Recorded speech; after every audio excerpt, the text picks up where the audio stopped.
have Neil Roland.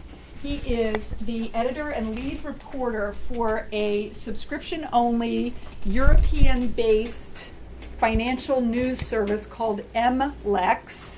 And if you haven't heard of it before, this will be your first time, but you'll no doubt be hearing more about it as they grow their U.S. presence. They're quite well known in Europe.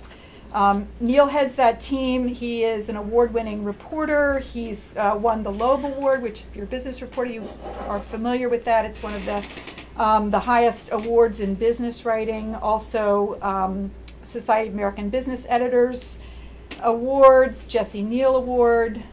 He spent 15 years as a reporter for Bloomberg. He's worked for a number of other organizations, including being an investigative reporter for Miami Herald. And the list goes on and on. You have his bio in your packet, so you can take a look at it. Neil, I apologize for what I did. Neil also has a tip sheet for you guys, a handout. But because I made a mistake, I don't have it for you today. But I will email it to you, I promise. And it has essentially a list of all the agencies he can talk about with links to their websites. And a just thumbnail description of each one. So it'll be just a little a review sheet for you. And because I don't have it with me today, Neil, you're flying blind. So, well, so hearing my resume makes me realize I've been kicked out of more places than people have heard of. But thanks. And well, we're talking about money, I guess, but not really money because we're talking about the regulation of money, which is a little different. But the challenge here today for me is trying to tailor my understanding of the regulatory agencies to what each one of your interests and beats, because I'm sure this is a motley crew as far as what you cover and how you might benefit from the knowledge of the regulatory agencies. And so last time I talked, I just want to be sure that there was one person who actually covered part of the beat that I cover. So there was nothing I could tell him. In fact, I enlisted him to help me out with the presentation. So if I could go around and ask each of you who you work for, what your beat is, if it touches on the regulatory agencies in any way, the financial regulatory agencies, just so I can better understand how to tailor this for you. Hi, I'm John Tamari. I report for the Philadelphia Inquirer, so I cover delegations from New Jersey, South Jersey, and from Pennsylvania. And I guess regulatory issues would affect me in that a lot of New Jersey, there's a lot of financial companies tied to New Jersey, or very close to New Jersey, obviously New York, and then several of my senators are on the finance committee, and so I would imagine it would have some interest and say over that. Mm-hmm. Menendez, Pat Toomey from Pennsylvania, and Bob Casey, I believe, is finance. He just got a new committee, and I think it was finance as well. Okay. All right, thank you. That's helpful. Sure. I'm Marissa Schultz. I write for the Detroit News, and I cover mostly the Michigan congressional delegation.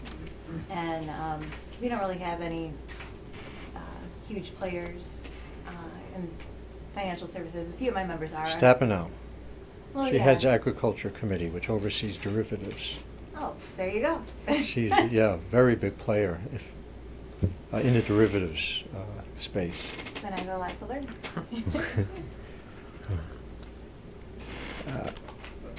So your focus is on the congressional delegation. Yeah. Okay, thanks. Corey Mitchell, I'm with the Minneapolis Star Tribune, and my focus is on the Minnesota delegation. So far, is this true of everyone that their coverages? We're all together. Oh, really? The four regionals are, well, four of the five regionals are all regionals together. Interesting. There's more variety down the road. Okay. And also, Corey, as you know, one of your folks, Colin Peterson, is a big player on the Agriculture Committee. Yes. Also, it focuses on derivatives. Okay. Kevin Miller with the Portland Press Herald in Portland, Maine. Don't have anyone on finance anymore. A couple of appropriations committee members. So I'm curious to hear any kind of suggestions you have. Portland, Maine. Portland, Maine. So And Collins, appropriations. So Angus King, It's King, right? Budget. whose son was a spokesman for the SEC Oh, and that's right. also for Citibank and Credit Suisse. That's I do remember that. Hi, I'm Reedy O'Brien with the Center for Public Integrity. I'm on their money and politics team right now. I'm covering state Supreme Court justices and dealing a lot with their financial disclosures. So I'm sure a lot of regulatory agencies, just general knowledge of SEC, how to sort of navigate that will be really helpful. Do you know Allison Fitzgerald? Yes, I do. Will you please say hi to her for me? Okay, thanks. We worked at Bloomberg together. Right. I'm Dave Gustafson. I work for America Tonight on the new Al Jazeera America channel. Oh, the new Al Jazeera. Yeah, so we're still kind of figuring out what our beats are. We've only been together for about 3.5 weeks now. But a lot of what we're doing is kind of general assignment, general interest stories, about 80% US, 20% international. We do have a show called Real Money with Ali Balshi, and we do have an investigative unit. So they're going to be doing a lot more of the heavy lifting on the financial regulatory issues, but I'm sure some of their work will that we'll partner up with them on some projects. So you're here mainly as a conduit, right? Sure. Okay. I'm Caroline D'Angelo. I'm with the Pulitzer Center. And we Folger? cover- Pulitzer Center. Oh, the Pulitzer. Okay. And we cover international economic crises. And I tend toward the environmental side, so the regulatory aspect is pretty important for that. I hadn't. Could you tell me a little more about the Pulitzer Center? It is an NGO that gives grants to journalists to cover international issues. So then we cover travel, basically, so that reporters can do enterprise reporting, and then their reporting gets published in mainstream outlets and then also on our site. And then to complement that, we have an education outreach that uses the journalism in classrooms, so K through 12 and university. So we try to get different streams of revenue for journalists. We give an honorarium for going into classrooms, and then we have ebooks now that we're trying to make work, and various other things. So you're potentially the most popular person in the room. Yeah, right. I'm Carden Quill. I work at Northern Virginia Magazine, which is not going to make any sense to this. But I formerly worked at watchdog.org covering Virginia state politics, some financial regulation. And when I was in grad school, I covered business, energy, publishing, things like that. So it's mostly in your past, maybe in your future. Yeah, I'm still interested. Okay, thanks. I'm Jake Grobum. I work at State Line. We cover state governments.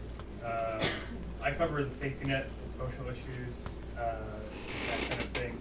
I've done a bit on mortgage settlement issues and that kind of thing, and I once volunteered to do a story about LIBOR, and I was sorry but that's about it. So.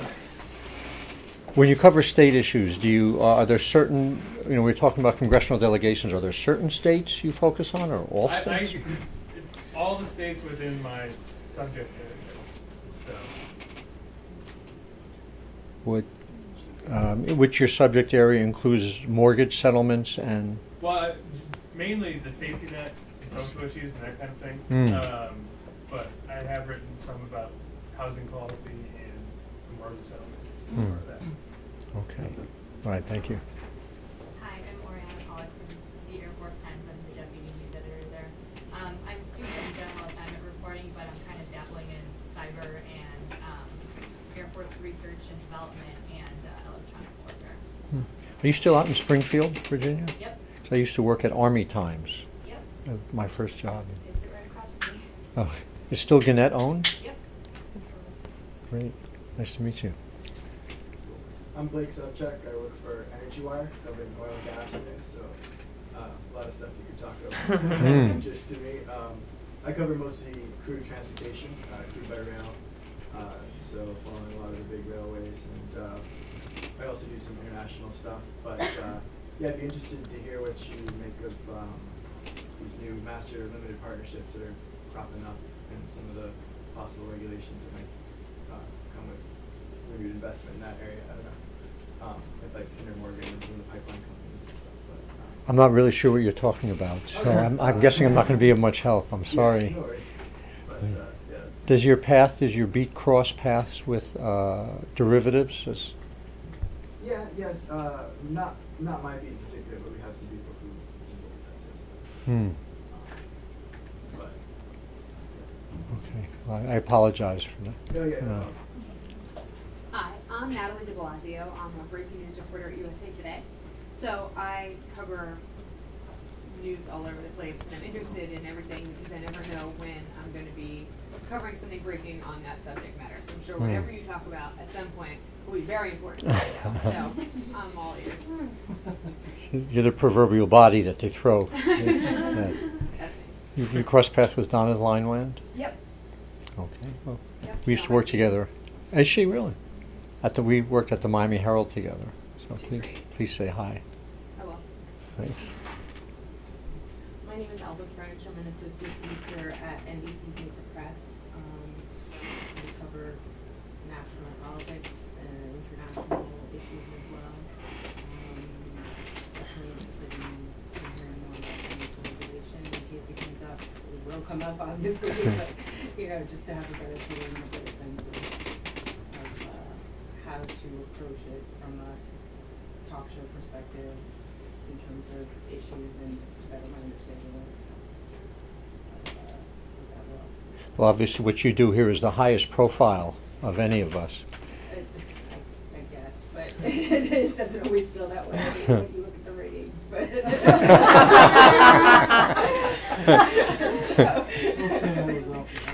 Have any of your shows since you've been there touched on this issue? I'm sorry? Have any of your shows touched on this issue? Not recently. I mean, I've been there for about 5 months, and I feel like a lot of like the debt ceiling talk and anything related to that was kind of before I got there, but I know it'll crop up again in the fall as Congress kind of gets up and going.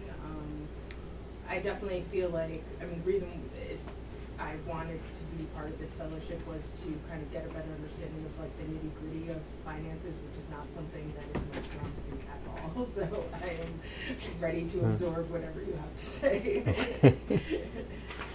Interesting. Well, thank you.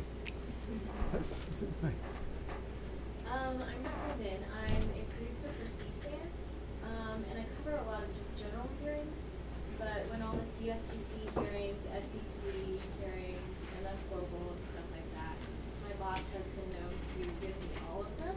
So I'm sure I will be listening intently to your presentation today, because derivatives are a little complex, especially with Dodd-Frank right now. Right. Well, from your job, we all see C-SPAN. We watch the What do you do? What's your role with C-SPAN? So I will cover the hearings, and I watch it from start to top. So if you guys ever need any quotes or miss something, I'm your person.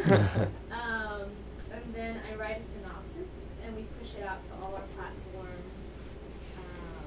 I pick the interesting clips, the newsworthy clips and stuff like that. A lot of research behind all this. And then, like, if you watch C-SPAN or whatever, there's graphics on, like, the average viewer probably won't know what a derivative is, so there's information like that I can help make it more easy for someone to understand. I hope like this. Okay, interesting. Thanks. Please help me understand what a derivative is. My name is Monica Mather. I work at the Associated Press, so I work with very many reporters that are always looking at financial documents and things like that. And sometimes I'm asked to look at some of the data and help them understand it. It's almost like a tag team effort because we're in it together to try to figure it out. But I have a lot to learn when it comes to financial regulation. Monica, are you a reporter? I'm actually a news researcher, so I work with them. I background people on all sorts of topics for them, so that they can pretty much, I can create little small graphs depending on what stories they're looking at that they can insert into their text, into their stories, into their videos, into all sorts of things. Are these national reporters or regional? National, regional, and state and local. So it just depends on what our priority lists are and like what our assignments are and how I can contribute. There's only 8 of us that are there worldwide for the Oh, is that right? Wow. Yeah. And most of the time, you know, with investigative pieces, we have a little more long-term assignments. So we have flexibility, but breaking news is breaking news. And that normally ends up being the majority of my day. Well, it's nice to hear AP is still doing investigative pieces. Well, yeah, we're trying. Yeah, We're good. trying. Good for you. I'm Jacqueline Fell. I work for Cox Media Group. I report for 9 television stations and a handful of radio stations. Pretty much the easiest way to sum it up is it's a local news story with some sort of DC twist. And any particular regions? We're all over. California, Washington, Pittsburgh, North Carolina, Florida, and Ohio. I think that's it. Okay. That's helpful. Thank you. And I'm Lisa Ryla. I'm a reporter with the Kidlinger Letter. I focus on the Federal Trade Commission and the Consumer Product Safety Commission. Those are a couple of my beats. So I've been following the attempt to self-regulate Do Not Track, and that doesn't seem like that's going anywhere. I'm wondering if that could come up. I know Rockefeller's been pushing it, but I don't think it's going to pass this year. So I'm interested in that, and then we're definitely like business focused, so any regulations that would affect business or even financial regulations would be really interesting for me. Do you ever cover the CFPB, Consumer Financial Protection Bureau? No, that falls to someone else. Oh. But I'm still interested in it, so Okay. it would be good for the future. Okay. Yeah. Thanks. I'm Chris Opfer. I work for Bloomberg BNA, and I cover labor and employment news. Okay. I hope you cover it and don't live it. Try not to. Yeah. Okay. Didn't you just get B-Law? Yeah. That's part of your operation now, right? Yeah, and they're moving here from New York. Okay. I guess more to come on that. Yeah, they haven't told us much about it. Yeah. Well, I wish good luck. No, I was at Bloomberg for 16 years. Is that headquarters? No, here in D.C. I'll trade stories with you afterward. I think yours are probably better than mine. Yeah. Or worse. My name is Mike Lindenberg. I'm a reporter for the Dallas Morning News. I am one of 3 people here for the paper, and I work for the business desk. So basically anything that, the way I look at it is I tell national stories with Texas characters. And Texas is, touches on everything about business. It's so big these days. I'm particularly interested in banking, in housing. I've written a little bit about Hensarling's proposals on the mortgage and Fannie Mae secondary mortgage market. I'm really interested in the banks. Just as sort of a starting point, I was trying to figure out what to do when I got here. And if you look at the banks, they, 3 years ago they had a big crisis. 4 years ago, big crisis, and now they've made more money than they've ever made before. And just interesting in the weight of all the regulation that's happened is the banks have made more money than they ever did before. So anyway, it's just interesting. I'm looking forward to hearing what you have to say. Okay, thank you. Since you mentioned Hensarling, can I ask, is this being recorded? Yes. It is. Okay. Thank you for that. If you have something on your mind, I'd love to hear it. No, if you cover Hensarling, I'm sure you know the story. Well, I'm new to it, so Oh, I just got okay. I'll talk to you. All right. My name's Amrita Jayakumar, and I work at the Washington Post, also on the business desk. I cover housing, so I'm definitely interested in anything about regulation. So, From what standpoint do you cover housing? mostly trends. I mean, like monthly reports Hmm. about like new home sales, existing home sales. I've written a little about mortgage rates, and so I'm trying to step back and look at the bigger stuff like Fannie and Freddie, and but I'm still sort of finding my way in the beat. Thank you. I'm Emily Kahn. I cover campaigns, House and Senate races for roll call. And I'm sure that a lot of the candidates I meet would love to have a briefing from you. So you're basically a political reporter? Yeah. Is this at all helpful to you potentially? I mean, I always like to learn about what's going on. But, you know, we cover Congress from a, you know, kind of numbers view. Who's going to be there and who won't. So. Okay. Oh, looks like the same. Yeah, I'm Joanna Anderson. I'm a legislative reporter at CQ, and I cover anything that my beat is anything that goes through either judiciary or foreign policy committees. So I've done, like this year, I've done the gun bills and immigration, and as of last week, Syria. So I'm not quite sure how we'll touch on this subject, but I'm also often called in to pinch hit on other beats, so maybe it'll come in handy in that respect. Okay. Great, thank you. Well, first of all, I'm heartened to hear that so many reporters have jobs in Washington. That's always a pleasant surprise. You can fit them in one room. As far as my prepared remarks, if there is one motif, it seems like the biggest thing is looking for local angles from federal regulatory agencies. That seems at least perhaps half of the people here may be of interest. So I'm going to write it that way. But Linda has asked me basically to give kind of a walkthrough on the regulatory agencies and the landscape, at least to start. So, and some of this may be of little interest, may be arcane, so I'll try to keep it brief while giving you this landscape.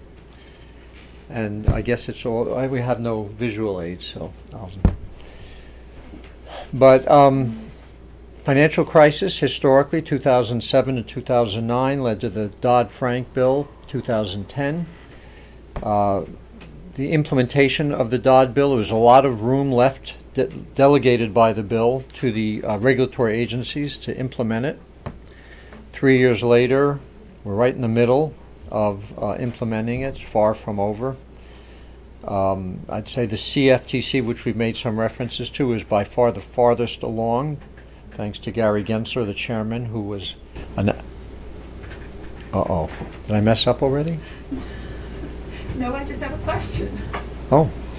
So you said financial crisis, 2007, 2008, the Dodd-Frank bill now being implemented. But how is the Dodd-Frank bill related to the financial crisis? Like, what's the overview? Dodd-Frank is designed to do what related to the financial crisis? Just so we're, you know, most of you probably know this, but I just want to make sure everybody's on an even footing here.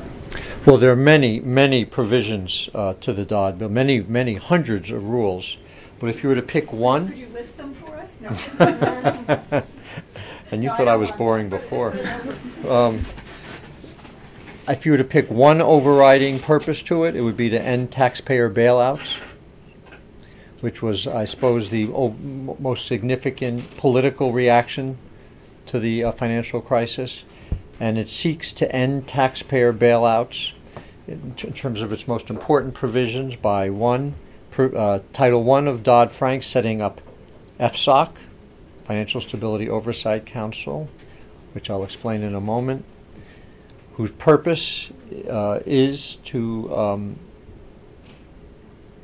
oversee the financial stability of the U.S. and end or reduce systemic risk. These are all kind of code words. Then the Title II is Orderly Liquidation Authority, where it falls to the banking agencies for troubled banks or other financial institutions, rather than bailing them out, to set up a plan for their resolution. It's kind of like, with living wills. it's kind of like on the health. It sounds like healthcare, sort of, death panels. But that's the idea, is to end them in a systemic way in advance to anticipate their potential demise without having to resort to bailouts. And then we've made reference to derivatives, what Warren Buffett called the financial weapons of mass destruction, which were so much a part of AIG and Lehman Brothers and Bear Stearns' demise, making them more transparent and less risky. Does this sort of give a very brief and sketchy overview? The general idea that Dodd-Frank, the idea of that was to reduce systemic risk, make it less likely that banks would fail, and if they did fail, or they were going to fail, make sure that they did it in an orderly way that didn't take down the whole system. Yes, sure. And that's the most important. Those are the important parts, but again, there are many, many parts to Dodd-Frank. That's why it falls to all the regulatory agencies. And also what it did was it created FSOC, Financial Stability Oversight Council, and the Consumer Financial Protection Bureau. And you guys are going to get a tip sheet, again, that lists these agencies and has links to their websites. So. Okay, so what is FSOC? If we were to talk about, you talk about implementation of the Dodd-Frank is fragmented among all the different agencies. But if there's one overarching kind of agency or unit, it is FSOC, which also coordinates internationally. This was an international crisis, and many of the rules are coordinated internationally with the European Union. So FSOC, it consists of the top regulators of all the agencies. So it consists of Ben Bernanke, it consists of Jack Lew, it consists of Mary Jo White, the chairman of the SEC, it consists of Gary Gensler, chairman of the CFTC, and it's overseen by Treasury. Its job is to, they oversee the stress tests for the banks. They oversee designation of SIFIs, which, systemically important financial institutions. All the banks over $50 billion in assets are subject to regular stress tests and are overseen by the Fed and face heightened capital standards.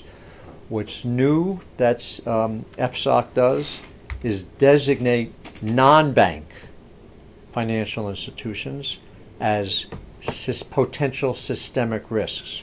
So far, 2 have been designated finally, with a final resolution, and 1 other is contesting it. The 2 are, no surprise, AIG, which got a $182 billion bailout from the government in 2009, the worldwide insurer whose operations in London were so troublesome. They rolled back to the U.S. And GE Capital, General Electric's financial arm, which makes loans, typically wholesale loans rather than retail loans, to auto dealers, to companies and the like. Prudential, the biggest insurer, has been tabbed by FSOC as a SIFI, but they're contesting it. And MetLife, the number 2 insurer, is surely next in line. And the insurers are arguing that our models are different from banking models. You can't generalize from them. No one wants to be a SIFI, again, because you come under Fed supervision and you face heightened capital standards and you're subject to stress tests and so on. But this is what FSOC is doing. They have, I'm going to keep it brief without getting too arcane. They have a new unit that was created by Dodd-Frank also, called OFR, the Office of Financial Research, for the first time set up to try to provide the data and analysis that would underlie FSOC's decision making. So how do you determine who is a SIFI, a non-bank financial institution that's a potential risk? Well, you need the data to support that. How big is it? What's its interconnections to other institutions? Also, and no surprise, OFRs, they got off to a late start because their head, Richard Berner, was held up and blocked by Senate Republicans. Just on grounds of principle. He had worked for Morgan Stanley. He's an eminently capable person. So that's FSOC, the one overarching responsible organization for financial stability in the U.S. Much of their role, though, is advisory in nature. And so some of their limitations have been highlighted by one recent conflict they have with the SEC over money market fund rules. Money market fund rules, which are an international concern because the EU has proposed its own money market fund rules. They've been recognized as a potential threat to financial stability in the wake of Lehman Brothers collapse in '08, which led to the breaking of the buck at the Reserve Primary Fund, which was a mutual fund company that owned much of Lehman's paper, and there was a big run on their on investments, on money market fund investments by investors. When they heard Lehman collapsed, that led to the Fed stepping in to backstop Reserve Primary Fund. But in every annual report for the last 3 years, FSOC has highlighted money market funds as a potential threat to financial stability, as has the European Union, all the banks,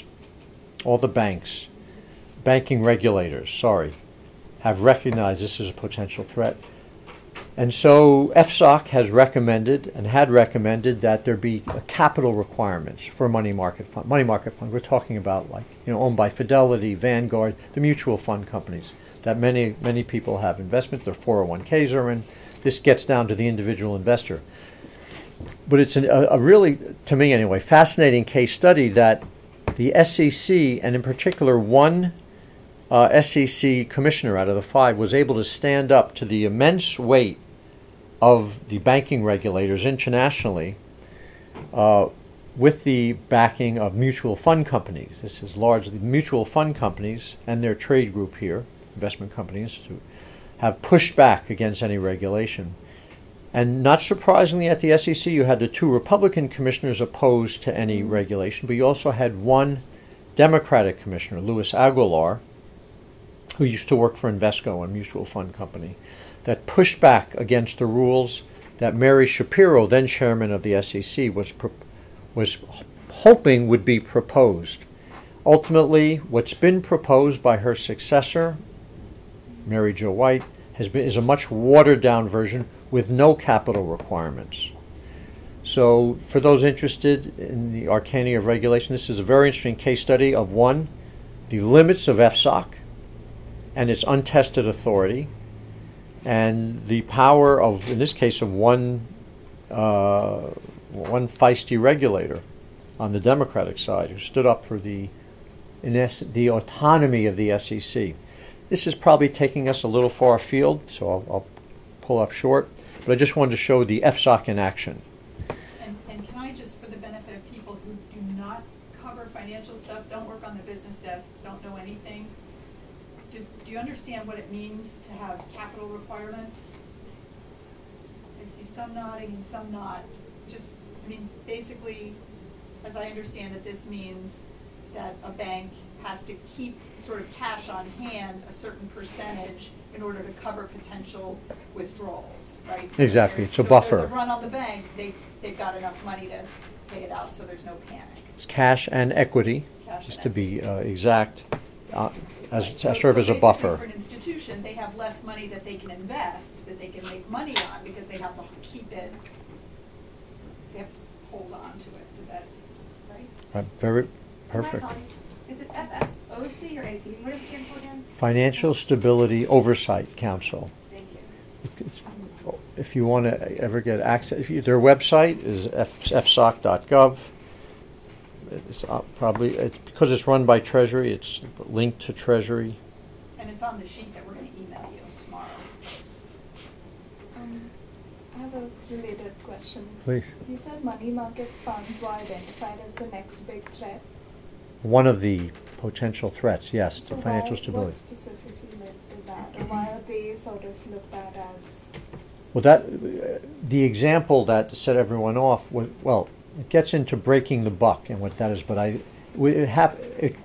surfaced to everyone's attention with the Lehman Brothers collapse and the breaking of the buck and the investor run of Reserve Primary Fund, which was a mutual fund that owned, Lehman Brothers money market funds. And so they were left holding the bag, and all the investors started to demand that tried to redeem their money market fund investments with reserve primary once they heard Lehman collapsed, which would have broken the buck. In a nutshell, what breaking the buck is, because again, I'm leery of getting too far sidetracked, is money market mutual funds sell for $1 a share. It's an ironclad law. No matter what the underlying value of the assets and how it might fluctuate, it still sells for $1 a share. And so if it looked, as it did with reserve primary fund, that the actual value of the shares were going to fall below $1, then investors redeemed their money. And so one of the parts of the SEC proposal and recommended proposals is that the shares be allowed to float, that the value of the share fluctuate with the underlying value, rather than sticking to an investor-friendly $1 a share.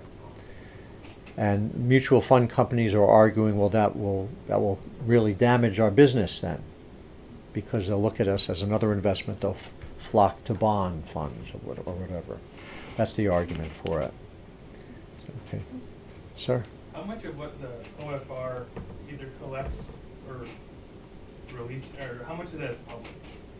It's all public, and it's probably none of it is understandable, at least so far from what I can tell. They clearly need writers, because or someone to design their studies, because their studies are arcania. And they've got high-powered academics, econometricians, double PhDs, and it's not clear to me the connection between their studies, which you can see on their site, and policy. So there's a bit of a gap. Their overseers, the GAO, their Inspector General, all have talked about how slow it's been, what in a potentially critical role it could serve at warding off crises, but how slow it's been to get up to speed. Part of which, as I mentioned, has to do with Congress and politics. But I love watching their site just because nobody's heard of them, no other reporters follow them, and then you see that something comes up, and you look and you see you can't get past the third word. Unfortunately. When you were mentioning these companies that are fighting the status of the SIFI status, yes. Who makes that determination, and what's the process? I mean, are there hearings? Are they just submitting documents? Who decides whether they win or lose that? FSOC itself, and there is a complicated process that's closed to the public, in which they have 2 or 3 opportunities for appeals various steps of the way.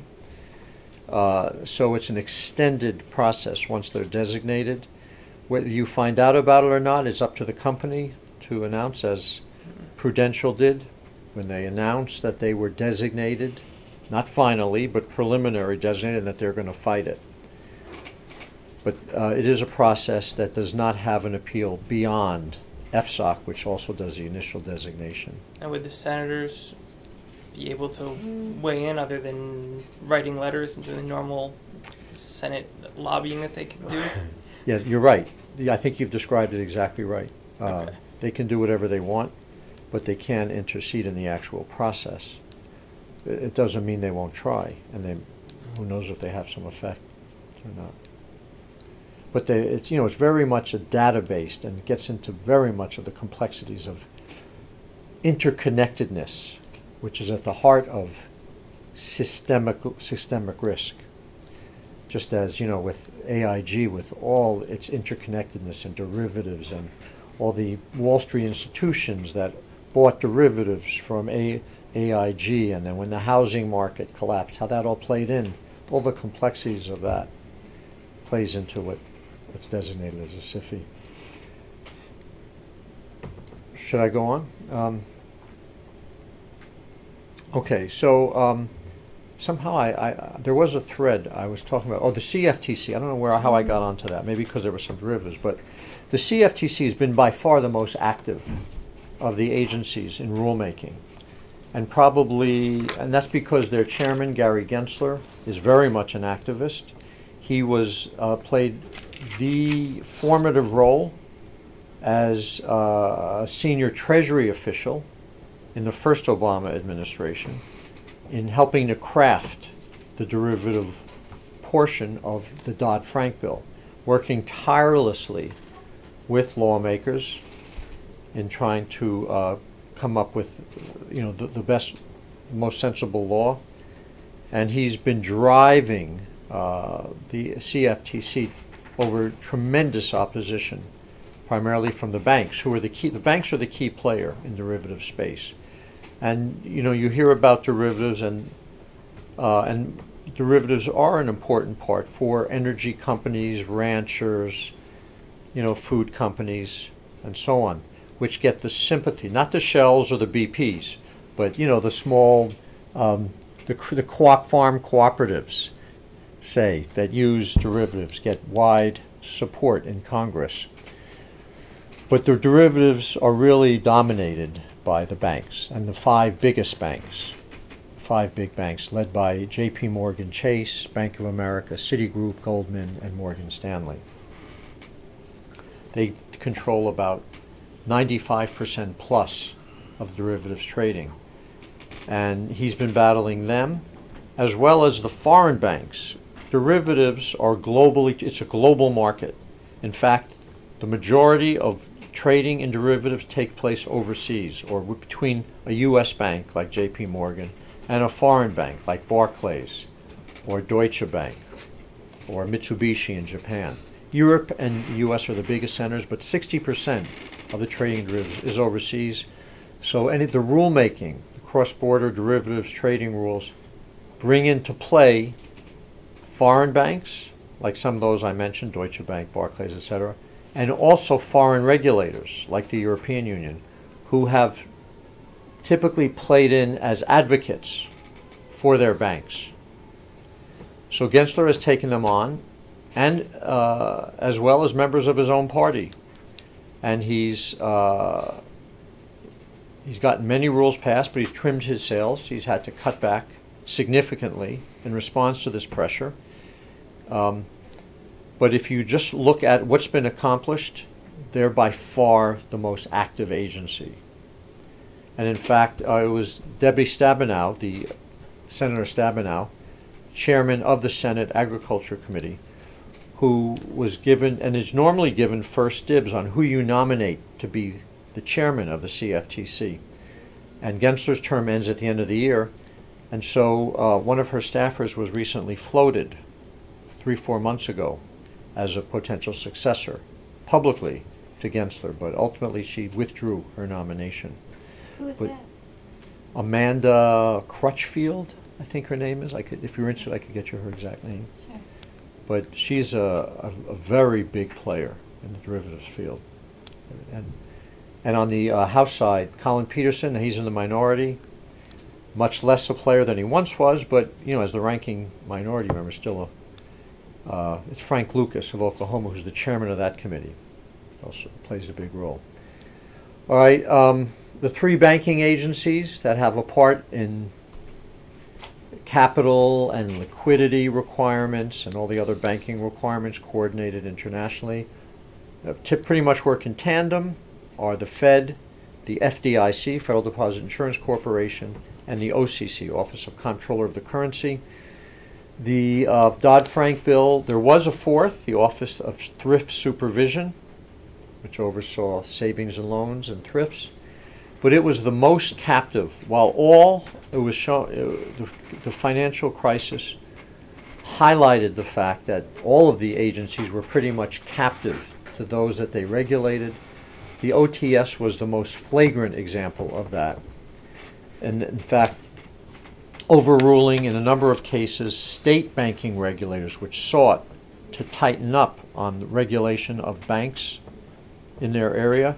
They were overruled by OTS, overridden during the crisis.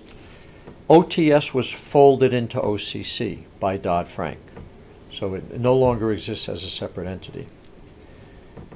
So if you're following rulemaking there, and those rules, because of their magnitude, and there's so many players, are much more glacial and slow move. The Volcker rule is a classic example, to take the best known rule proposal, which is, you've seen there have been dozens of news stories over the last couple of years saying approval of the Volcker rule is imminent. Approval is in a month. Unnamed sources said, and these have been going on for a couple of years now. But it's there are multiple agencies involved, and the banking agencies and the Fed and Treasury are the most actively involved, and they involve international coordination, which makes it very complex. Sir, question. Please.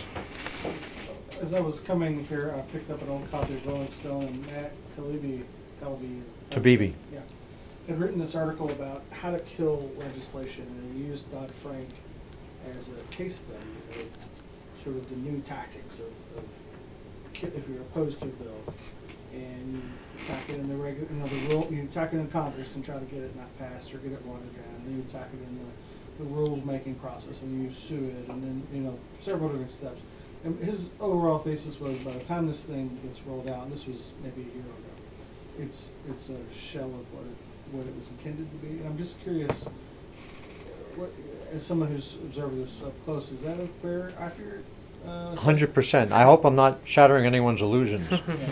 But if you look at the comment letters, which are public before any rule proposal, and you look at the meetings, who meets with the commissioners on this, all of which are public, although you can't find out what they discussed to an extent. The banks, the big players, are involved with at least 98% of the meetings. There are very few public or investor advocates in this arena. I'm talking here about derivatives in particular, because that's where the most activity has taken place.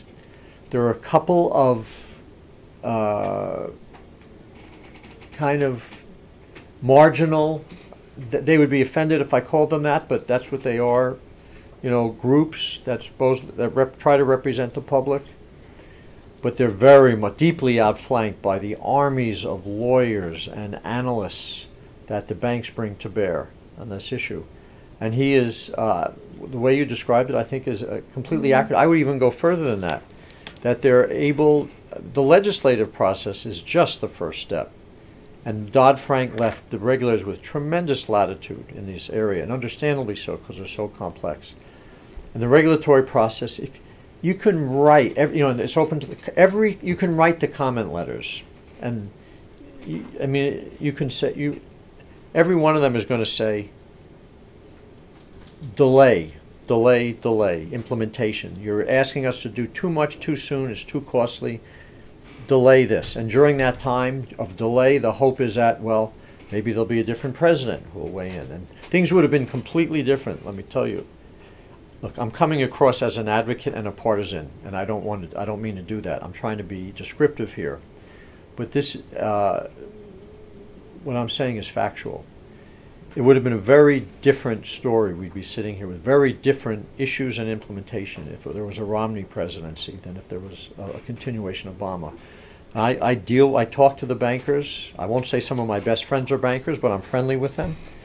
And I understand what's going on, and there was a lot of deep disappointment when Romney lost. There was a lot of great expectation there. And so to get back to your question, the rulemaking process is a protracted one, but even that is not the end of it.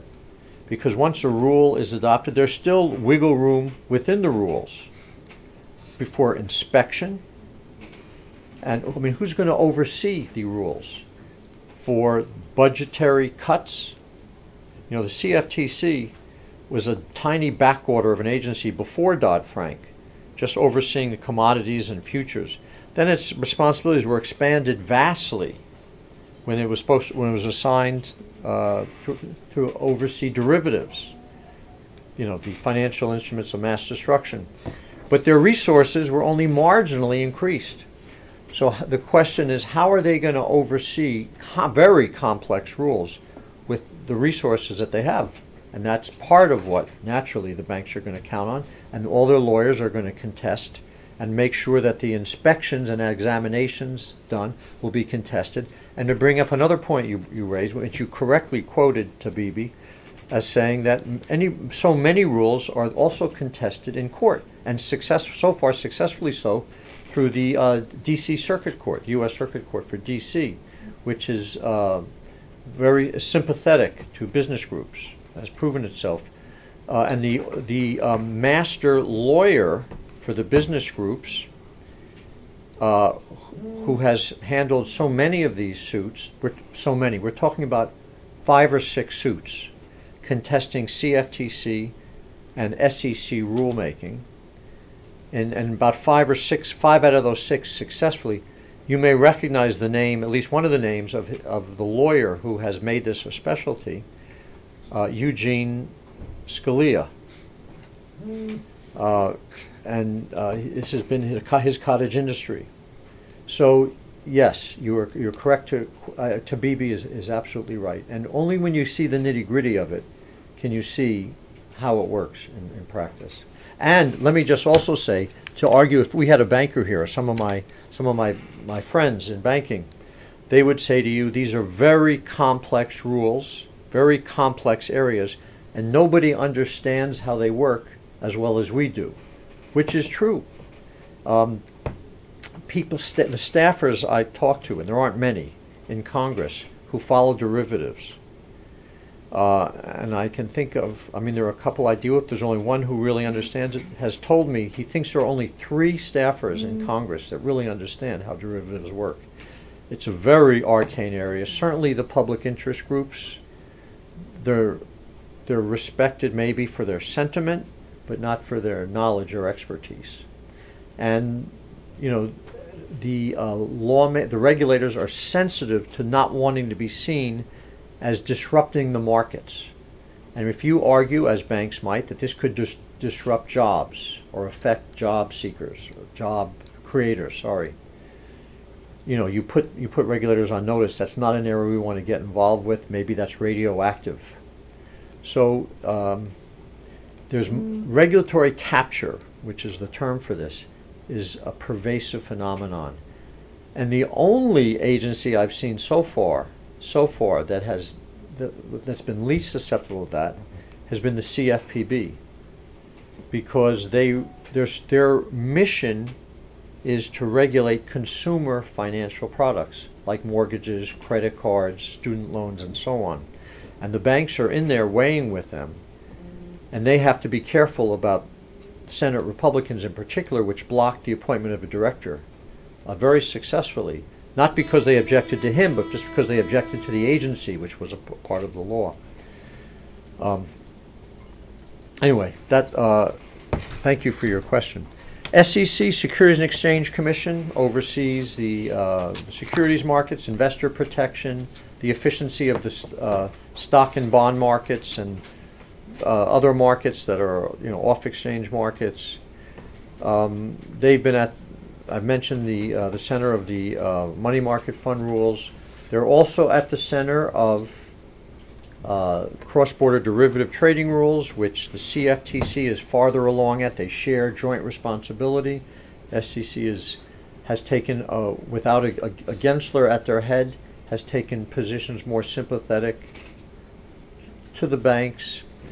How that plays out, there's hey Bill, how you doing?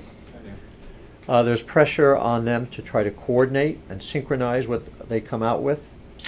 That's been an untidy and acrimonious process. The other third high-profile rulemaking before the SEC is the Jobs Act, which is intended to lower barriers to capital for small businesses and startups. So, Linda, I have till what, 3:15? Yes. I haven't gotten to the meat. The most interesting thing for these reports. Can I skip some of this tour of the waterfront? Anything you like.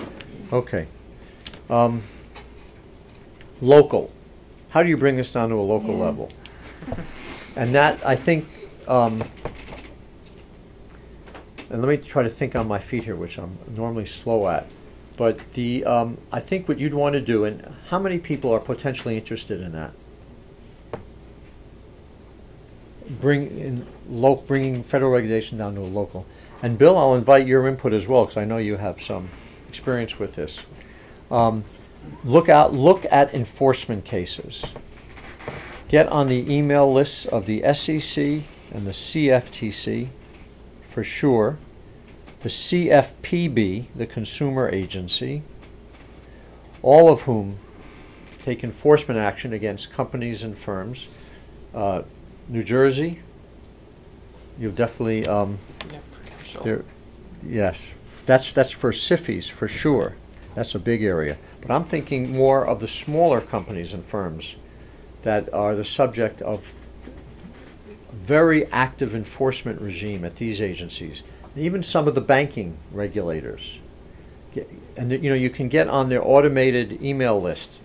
There are templates you can follow on their website to check the box, and you get your emails anytime they have an announcement. And if you see something with Florida, Pennsylvania, whatever it might be your state, you may want to follow up on that. That's the most immediate thing that comes to mind as far as local impact. They have hearings, field hearings in this area. Of course, and we've talked about some of the lawmakers who are involved with this. I guess we mentioned the SIFIs. MetLife is New York based. But I would look at it from those angles. But I think the most productive area would be the enforcement cases for these agencies. And because there are so many multiple enforcement cases compared to the rulemaking. Rulemaking grinds on. It's occasional. It's marked by delays. And it's but and not that interest to the general reader, more to the professional reader. For those with a general audience, enforcement cases are much more easily understandable. Is that like these recent Goldman guys who have gotten... Yes. Okay. That's an example of an enforcement case. J.P. Morgan, sure. And there are multiple. Those are examples of employees. And J.P. Morgan as a firm is under, assault everywhere. Are those like, they'll win trying in the to end. make examples of these smaller, because it seems like the Goldman people who have gotten in trouble are like small change. I mean, is it trying to scare others from... Well, you're asking about the fabulous... yeah, but... Right? Well, this gets into, if you had an SEC or Justice Department lawyer here, he would tell you these are very difficult cases to bring, difficult cases to win before a jury. And before the question, as far as the question that Elizabeth Warren and others have asked Senator Warren, why have there been no criminal cases brought against senior people? Questions raised by, actually, if you look at the New York Times story, front page story on Lehman Brothers today, Mary Shapiro pushed that. She was at odds with her enforcement director over bringing Richard Fuld or any other senior Lehman. How can there be no one held accountable? And that's a big question, and you'll get many answers on that. But I would just argue it's not as simple as a lack of will. There may be part of that, but the thresholds of the law are different. It's much easier for a regulatory agency to bring an enforcement action because the threshold is lower than for a criminal enforcement, like the Justice Department. So it's easier for the SEC to bring a case than Justice Department. Sir. About that, I just wrote last week about the former SEC enforcement chief in Fort Worth that squashed efforts to investigate Stanford's. Was that Spencer Barish? Yes, and he was just reinstated before the SEC last week, and so after his suspension. And it was interesting looking back. I mean, again and again, people were sending letters, please investigate this Ponzi scheme, and he kept saying no, and he gives his reasons for that. But I was wondering if there are other cases across the country of SEC officials sort of turning a blind eye. Madoff. That's a good one. Exhibit A, where Harry Markopoulos, don't ask me to spell his name, is the best-known whistleblower who scoped out the Madoff Ponzi scheme years before it collapsed. And he was able to analyze with whatever numbers were available and with certitude. And he pursued it relentlessly. And he brought it first to the attention of the SEC's Boston office, their examinations office, and then was referred to the New York office. And there's an SEC IG report on this, where he was basically, they blew him off. And there have been congressional hearings on this. And part of it, I mean, I knew Bernie Madoff. I haven't had contact with him recently, but I knew him and his brother, and I worked with them. And they had positions of eminent respectability.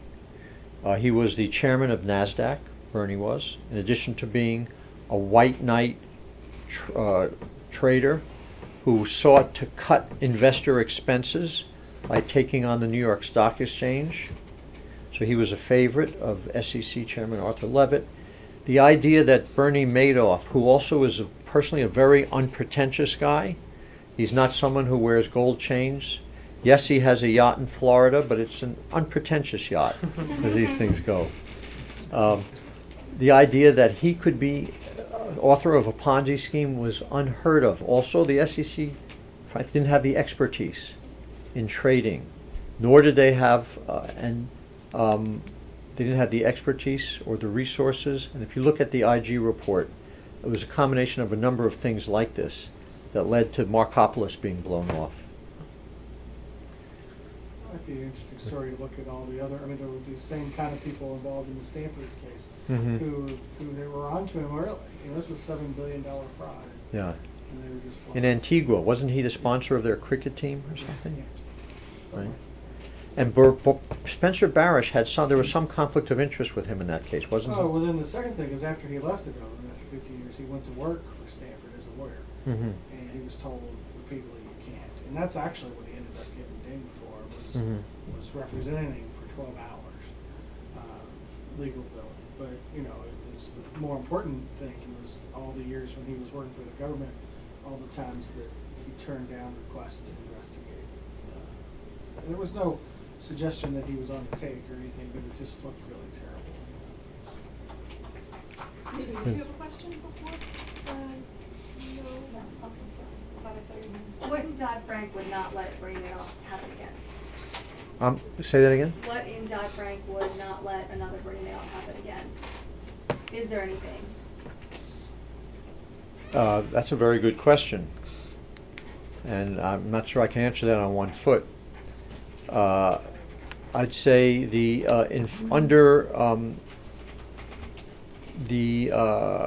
enforcement chief who came on under Mary Shapiro, he did a tremendous amount to beef up and to rationalize the SEC enforcement unit, a lot of which had been delegated to the field and was decentralized, and an attempt to improve its links to FINRA, which has much more is the industry self-regulator, and to improve its compliance examinations. All because his name is Robert Kazami. If he's viewed in a semi-heroic way in doing that. Ultimately, they're limited by resources, lack of resources. If you're someone who knows the markets, would you rather draw a government salary and help them, oversee this? And maybe for a couple of years you might find the public service yen satisfied, but ultimately, if you can make 10 or 20 times that much in the private sector, you go work there. And a determined fraudster, as enforcement people tell you, can ultimately have his way. Madoff, remember, this went on for decades without detection, even before Markopoulos. But I'd say the oversight capability has improved, have been rationalized. It's subject to the vagaries of the budget process, so how permanent anything is, and whether there's another Madoff out there happening right now, I don't think any of us knows. Let me just offer an interjection. Please. Neil, if I may, answering that question. I don't know whether this would prevent another Bernie Madoff, but the specific legal response by Congress that is in Dodd-Frank to the Madoff case is they took broker-dealers, which Madoff's organization was, and they said broker-dealers have to be audited by a PCAOB registered audit firm. That was different. They didn't previously have to be, the accountants didn't have to be regulated. Of course, the accountant in Madoff was David Freeling, who said that he wasn't doing audits, and then he was, or he wasn't. And wasn't he a one-person firm? He was. He had a retail shop in a strip mall in Rockland County, New York. Yeah. And I would highly recommend, just as an offshoot to end, Woody Allen's Blue Jasmine, to all of you, which has a Madoff component to it. All right. Well, wow, we ran out of time. So thank you so much. Thank you. This was awesome.